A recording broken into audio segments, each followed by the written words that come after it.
L'ambassade d'Éthiopie en Algérie a annoncé la cessation de ses activités consulaires à partir du 30 août 2021. Une note d'information de la représentation diplomatique éthiopienne datant du 1er septembre 2021 l'a fait savoir tout en précisant que les relations diplomatiques entre les deux pays ne seront pas interrompues du moment qu'il s'agit d'une fermeture temporaire et conjoncturelle. Un ambassadeur non résident pour l'Algérie assurera les services depuis Addis Abeba. À cause de la crise économique liée au Covid-19 qui secoue le pays, une vaste réforme est entreprise au ministère des Affaires étrangères éthiopien. En ligne de mire, la réduction à 50% des représentations diplomatiques à travers le monde.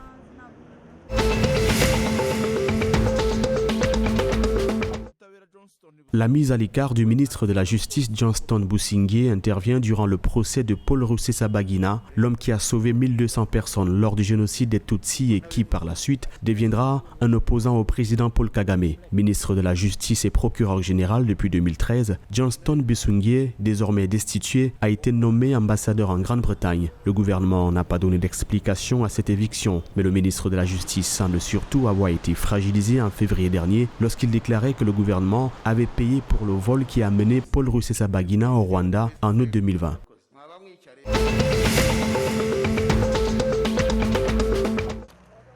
L'Agence de développement du thé, principal pilier de la production de thé, a importé 65 000 tonnes d'engrais au profit de plus de 630 000 producteurs affiliés à ces usines. Conditionnée en sac de 50 kg, la marchandise qui a coûté 25 millions de dollars a été débarquée au port de Mombasa le 25 août dernier. Elle sera acheminée vers les usines de transformation pour distribution aux exploitants via la ligne de chemin de fer reliant Mombasa à Nairobi. L'entreprise qui rassemble la majeure partie des petits fournisseurs de thé met en œuvre de nombreuses initiatives pour améliorer la productivité de la filière.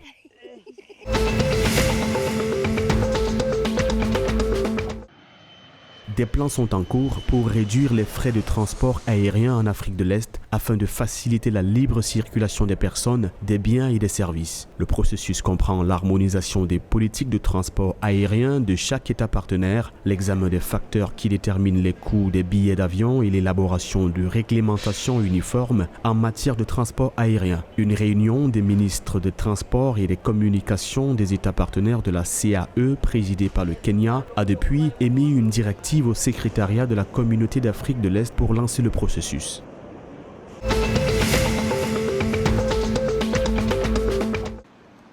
L'Union européenne et l'Organisation mondiale de la santé ont créé le 1er septembre 2021 un laboratoire de diagnostic moléculaire à Vo, au Soudan du Sud. Objectif : accroître les capacités de dépistage du Covid-19 et d'autres maladies infectieuses à haut risque. La ministre de la Santé du Soudan du Sud a expliqué qu'un appareil PCR et d'autres accessoires de laboratoire moléculaire avaient été achetés et installés pour permettre un diagnostic précoce et le lancement d'interventions spécifiques de lutte contre les maladies dans le cadre des efforts visant à étendre les tests de dépistage du Covid-19 dans la région du Grand Bahr El Ghazal.